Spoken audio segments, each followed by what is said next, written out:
Okay, YouTube, Facebook, and Ford truck enthusiasts. This is my clutch box mod. For those of you that don't know, I am putting a ZF5 5-speed into a 78 crew cab that originally had a T18 4-speed in it. I needed that fifth gear for the highway. A lot of people have done this swap. Most of them will go ahead and mount the clutch master cylinder on the firewall. I chose not to do that because the firewall is just not strong enough for it, and all the plating and supporting that I'd have to do, I just wanted to avoid that because this is a work in progress. I may be changing things down the road. I didn't want to hack up a firewall and then have to rehack it later on, so I wanted something I could bolt in and bolt out. Now, this is all made out of 3/16 plate, except for this right here. This bracket is the original frame bracket that held the ball and socket for the bell crank assembly. I just ground the ball off of it, and I've tacked it on there. And right now it's just tacked because it's still yet to go in to get fitted one final time before I weld it all up. I just wanted to do this video now just so everybody could see some of the ins and outs before I welded it all solid. Other people have done similar mods to this on the website. I'm not claiming credit for the invention. It's just that some of these people who have done it, they didn't include a whole lot of detail into what they did and how they did it and why they did it that way. So I'm going for a little more instruction here. Measurements, apart from the basics, are not really that important. I didn't measure so much as I put it in and fit everything up and marked it that way. Now, this was a measurement, this front piece here. You want the barrel of your clutch cylinder to be roughly 2 inches above this pivot right here that your bolt's going to go through. Now, I understand my welding looks like poop. You're going to have to give me some license on that because that's actually a piece of ductile iron gas pipe, not steel. And I'm using that Harbor Freight $100 flux core wire feed 110 junk box. So I guess grinder and paint will make me the welder I ain't, but at any rate, what I did was I mounted all this up, and those of you on the website, you saw that I made one of these out of arts and craft poster board just as a template, and then work the design out that way. But you'll see here we're about 2 inches up, like I said, right there. And what I did was I just drilled a hole in this piece, barely big enough for that piece of pipe to go through. And then I set it in here with the master cylinder installed. I compressed the master cylinder rod all the way in. I just put vice grips right here and used my thumb to force it in. And set this piece up straight.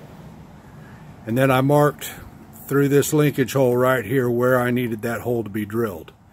Now, one of the neat little benefits of that, I may have to get a flashlight out, but right down in here, yeah, I'm going to have to use a flashlight. You see that little point right there?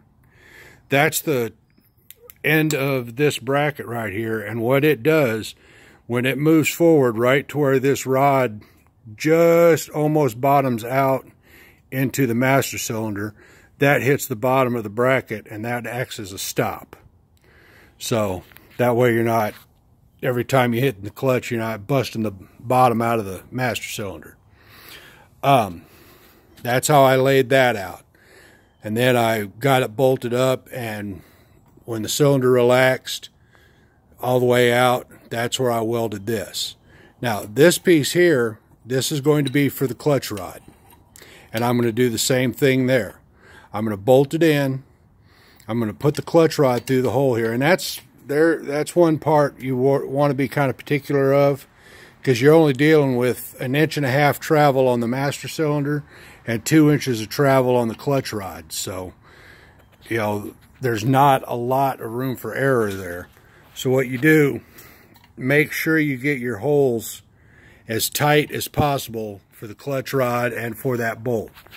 For that bolt and for that bolt. Now, the way I chose my bolts, you notice this one here is sticking out real good. It hasn't been cut off yet. You want the shoulder of the bolt to stick out beyond both sides. So the threads aren't supporting like the rod here, and the threads aren't bearing the weight through this plate of steel here. So that's where my selection for bolts were made, is off the shoulder, how long of a shoulder I had. You'll notice here these 2 copper washers. Those are pretty important in this one, in my build, because this rod right here, just past this joint, it swells out just a touch on either side. So to put regular washers on there that, you know, you see the size of these washers, it would have pinched down on that and they wouldn't have set straight and it wouldn't have tightened up right, and I would have had slack in there. And slack is something you want to avoid. But what I did, and I'm doing the same thing on this one, this is still hanging loose. I'm going to get it in there, bolt it up. I'm going to hook the rod through there, and then I'm going to reach up in there and tack it. And that way I know I have the right measurements. Now you'll see right down here at the bottom, I had to notch this out a little bit to get this rod to drop, get this lever to drop down low enough. Also, I'll get to the side here. You see I notched that rod out a little bit so that it will drop down below.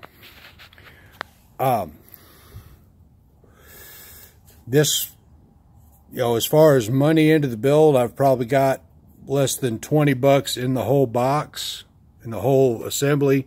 That's not counting the master cylinder, of course.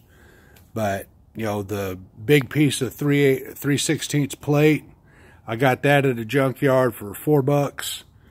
You know, then the nuts and the bolts and the washers, and a couple of discs that I wore through and that kind of stuff. But I just wanted to give you guys, you know, a little bit of a primer on how this all works. And then I'm going to get under there right now. Well, first I'm going to go eat some lunch. Then I'm going to get under there right now, and I'm going to get this piece tacked up where it's supposed to be. I'm going to pull it back out. I'm going to finish welding this all the way around, finish welding this bracket all the way around, and it'll be done.